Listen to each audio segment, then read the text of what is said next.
বিসমিল্লাহির রহমানির রহিম। ওমা তৌফিক ইল্লা বিল্লাহ।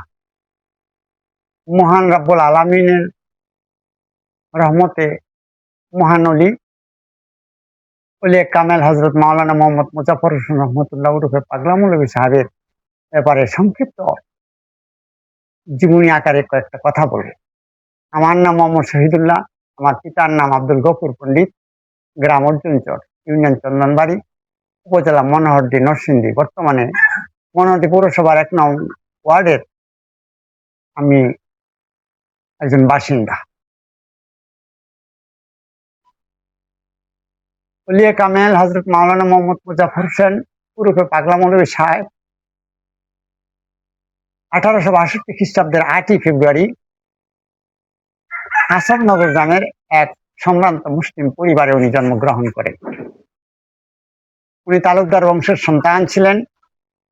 ওনার পিতার নাম নিয়ামত আলী তালুকদার, মাতার নাম খুরশেদা। তখনকার দিনের মানুষের সূত্র করে ডাক দিত এসাবি। অনেকেই এসাবি হিসাবে চিনতেন ওনার মাকে। যেমন মুজাফফর হোসেন, উনি একজন আল্লাহওয়ালা মানুষ, মহান অলি। ওনার এই আচার আচরণ, কথাবার্তায় মানুষ ওনাকে পাগল বলতো। আসলে উনি পাগল না, উনি একজন মাজুব অলি। যাক, উনি জীবদ্দশায় মানুষের কল্যাণে কাজ করে গেছেন, নামাজ পড়েছেন। উনি লেখাপড়া করেছেন সন্মানিয়া, ঢাকা আলিয়া, বিভিন্ন জায়গায় গালিবিয়া মাদ্রাসায়, সর্বশেষ ভারতের উত্তরপ্রদেশ দেওবন্দ মাদ্রাসায় উনি শিক্ষকতা লাভ করে এই দেশের মাটিতে আসেন। উনি নামাজ রোজা মানুষকে দীক্ষা দিয়েছেন, শিক্ষা দিয়েছেন, আদেশ করেছেন। আমি ওনার সান্নিধ্যে বহুদিনই ছিলাম। অনেক মানুষ অনেক উপকার পাইতেন। ইন্নামাল আমালু বিন্নিয়াত। আল্লাহ যেমন গায়েবের খবর রাখেন, ঠিক মাজুব অলি, উনি একজন জেন্দা অলি, ঠিক উনিও মানুষের অন্তরের খবরগুলো উনি বুঝতে পারতেন।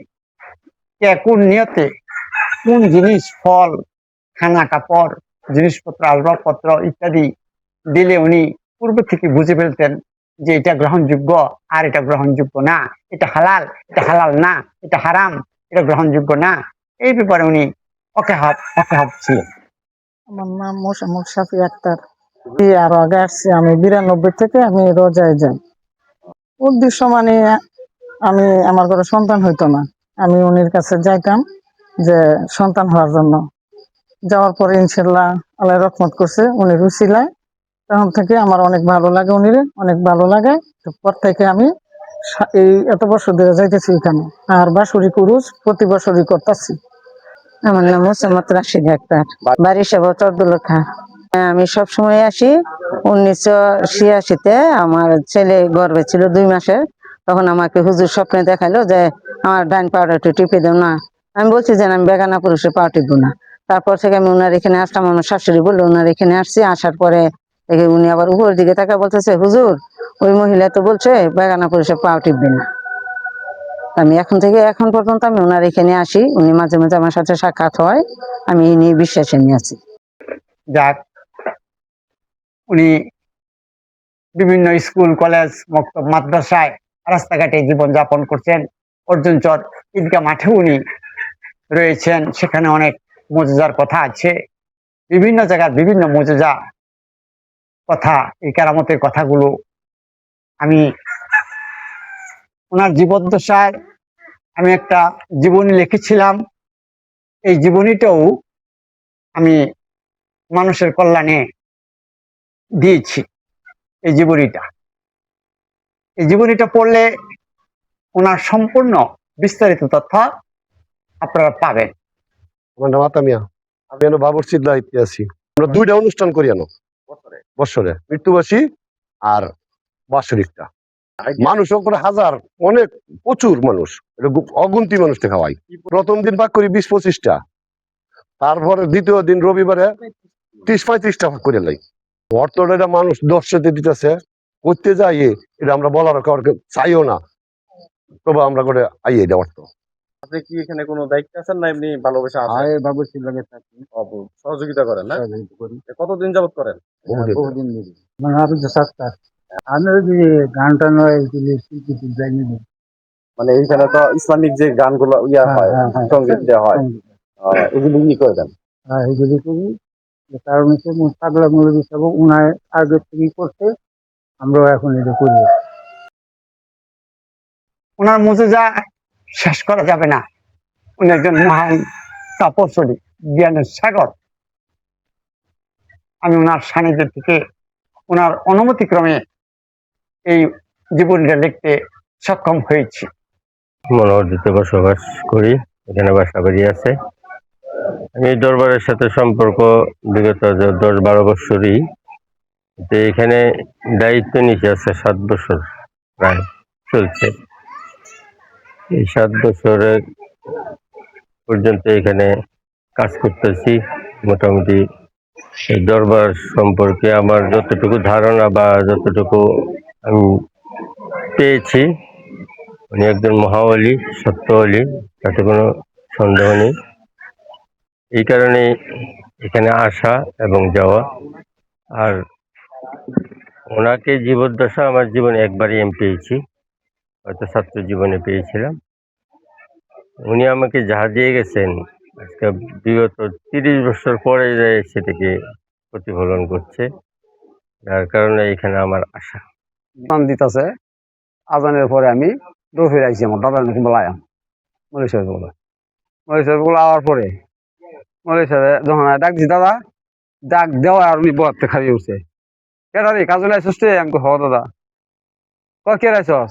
দরটা মেলায় এমনি 2 দরজা আমার দেখতেছে, দেখতে আমার মাথার একাতে একাত সাইডে আমি ঘুরে গেলে দেখা, তারপর কয় এনে থাক, কোনো যাস না। আমার গত যে ঘোরাগুলি দেখছেন, জিজ্ঞেস কইছি আমাকে দাদা দেখেছি আমার গত থেকে হয়েছে, আর এই ব্যথা পছন্দ আর জ্বর। আচ্ছা এনে বই থাক, চুপ করে বইলাম। সঙ্গে সঙ্গে একটা মহিলা, বৃদ্ধ মহিলা, সুটকি বাজি কইরা, তারপরে ভাত আছে এক বাসন, আরেকটা বাসন চাপা দিয়া আনছে। পরে ওই ভাতটা উনি উনি আসার আগে আমার বসায় উনি যে একটা ভুল, উনি ছোট্ট একটা ভুল না ধুইয়া সুন্দর লয়ে বই দিছে খুব সকালে। তখন বিরিয়ানি আইসে পরে আইসো হুজুর দাও, ভাত দিছে, ডালছে পরে চেপার বাজিটা মানে সুটকি বাজিটা সুন্দর করে বাটটি কসলায় মাখিয়া উনি হাফটি খাইছে, হাফটি আমার দিছে। দেওয়ার পরে আমি তো খাই না, দাদা আমি এটা খাইতাম না, কারণ আমার মাছ রান্ধে নাই। আমি যদি খাই চেপার ভর্তা বা চেপার বাজি, আমার সমস্যা, আমি খাই না। আমি দাদা আমি খাবো না, এই খাবি না, খা। পরে কি করে আমি খাইছি, ডরে অল্প উনি আসতে পারে। খাওয়ার পরে উনি আবার করতে পারিয়ে গেছে, গিয়া এই যে মগটা পানি দিছিল, মগ পানি ডালিয়া দিছে, হাত রাইনি নিজেও ধুইছে, আর এটা খোলাইছে, খোলাই আমার আর তো ধোয়াইছে, ধোয়া আবার তাই এক সময় খাইয়া বাকি পানি আনি আমার খাওয়াইছে ঝুঁকিটা। খাওয়ার শেষে আমি আর কিছু বুঝি না, আমার এই যে ব্যথা কই গেল, গোড়া কই গেল শরীরে, কিচ্ছু নাই। আমার আইয়া কইরা থিয়া আবার আছে করো পানিটা খাওয়াইতে, আইয়া এখান আবার গেছে, এদিকে হাসে খালি উড়ে হচ্ছে। ওলিয়া কামেল হযরত মাওলানা মোহাম্মদ মুজাফফর হোসেন ওরফে পাগলা মাওলানা সাহেব আমার আপন চাচাজি। আমার চাচাজি কোনো বাহাদুরি করছে না, মানুষ আইলে কইছে যে হুজুর আপনার কাছে আইছি, আমি তো কিছু জানি না, আমি অমুকটা হারাই ফেলছি। এক লোক আসলো ঢাকা উত্তরার থেকে, আয়েব আলী নাম। উনি শুনছে যে ওনার কাছে গেলে ওনার একটা নৌকা হারানো গেছে, যে আমার চাচার কেরামতির কথাটার কথা কিছু বলি, যে কোনো বাহাদুরির জন্য নয়, আলহামদুলিল্লাহ বাহাদুরির জন্য নয়, দুই একটা কথা বলিয়ে নি। তখন কামাল গাঁওয়ের এক লোক চাঁদমিয়া মাস্টার ওই জায়গায় লজিং থাকতো। পরে চাঁদমিয়া মাস্টার বললো যে আয়েব আলী ভাই আপনি নৌকাটা পাইছেন?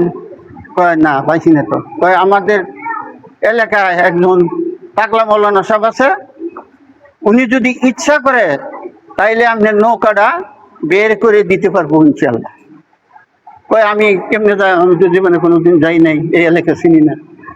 কয় আচ্ছা আমি একটা ঠিকানা লিখে দিই, আপনি যান। ওরা আসলো, আল্লাহ কি রহমত, আমি ছিলাম এখানে আমার চাচার কাছে, দেখি যে লোকটা এসে আনাগোনা করতেছে, কেটা জানি দেখায় দিছে ঘরটা। জিজ্ঞাসা করলাম আপনার বাড়ি, কইছে যে উত্তরা থানা ঢাকা। কিসের জন্য আসছেন? বলে আমার একটা নৌকা, আমি একটা সাধারণ মানুষ, গরিব মানুষ, আমি এটা দিয়ে যা কিছু উপার্জন করি এই উসিলায় আল্লাহ চালায়, আমি চলি ছেলে মেয়ে নিয়ে। এই কামার গাঁর চানমিয়া মাস্টার সব আমাকে পাঠিয়ে দিছে। তারপরে আমার চাচার কাছে বললাম যে চাচাজি এরকম এরকম একটা লোক আসছে মুখ জায়গার থেকে, ওনার একটা নৌকা হারানো গেছে, উনি খুব নেহাত গরিব মানুষ, সাধারণ মানুষ, নৌকাটা পাইতেছে না। তবে আপনি যদি দোয়া করতেন তাইলে নৌকাটা পাইলে যথেষ্ট উপকার হইতো গরিব বেচারা। আমার চাচাজি কিছুক্ষণ চুপ করে থেকে তারপরে বলল, আপনার নৌকা আপনি চিনবেন? হ হুজুর আমি চিনাম, নৌকা চিনাম। তাইলে গিয়া দেখেন আপনার নৌকা উমুক ঘাটে বাঁধা আছে, কাউকে কিছু বলতে পারবেন না, আপনার নৌকা পাইলে হেলি নিয়ে দেবেন। কয় হুজুর এই ঘাট, জিজ্ঞাসা করলাম আমার চাচা এই ঘাটটা চিনেন? কয় হ হুজুর আমাদের দেশে হয় এই ঘাট, নদীর এই ঘাট আমাদের দেশে হয়। তারপরে আমি বললাম যে আপনি দোয়া চাইয়া সালাম দিয়া আপনি তাড়াতাড়ি যান, ওই ঘাটে যাইবেন। তারপরে ইনশাল্লাহ গেল, যাওয়ার পরে গিয়ে দেখলো যে লগি গাইরা এই নৌকাটা বান্ধা রাখছে, কোনো লোক নাই। উনি উঠছে, বান্ধা ছাড়ছে, লগিটা তুলছে, নিয়ে গেছে। এই জায়গাতে মানে হাজার হাজার লোক আসে।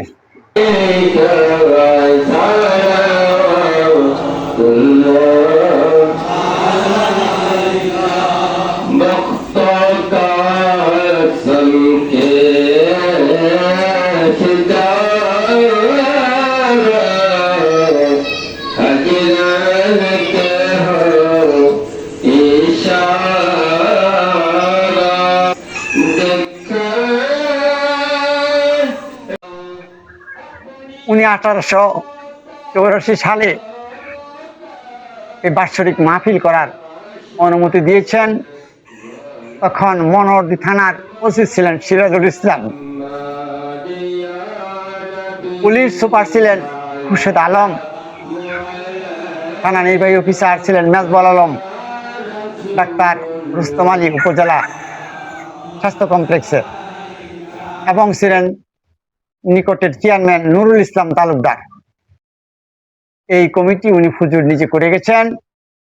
নুরুল হক প্রফেসরকে, মনোহরদী মহাবিদ্যালয়ের ফিজিক্সের প্রফেসর, ওনাকে সভাপতি করেছেন। ওনার মুখে সেক্রেটারি বানিয়েছেন বীর মুক্তিযোদ্ধা মতিউর রহমান তারাকে, আমাকে সহ সেক্রেটারি হিসাবে দায়িত্ব দেন। দ্বিতীয় বছর মতিউর রহমান তারা অসুস্থ থাকার কারণে আমাকে সেই দায়িত্ব পালন করতে হয়। বর্তমানে এই মসজিদ এবং রোজা পরিচালনার দায়িত্বে সেক্রেটারি হিসাবে দায়িত্ব পালন করে আসতেছি। আমার ভুল বেয়াদবির জন্য আপমূল হিন্দু মুসলিম বৌদ্ধ খ্রিস্টান সকলের প্রতি আমার কাছে আমার আকুল আবেদন, আমার ভুল বেয়াদবিগুলো ক্ষমা করবেন এবং জ্ঞান দিবেন, বুদ্ধি দিবেন, সহযোগিতা করবেন এই মহান অলির স্বার্থে। যাক, 1995 সালের 13ই জানুয়ারি আমাদের কাছে পর্দায় যান, আমরা যা বলি মৃত্যু উপাদ দিবস। আমরা ওনার এই উপাদ দিবসটা প্রতি বছরই পালন করি।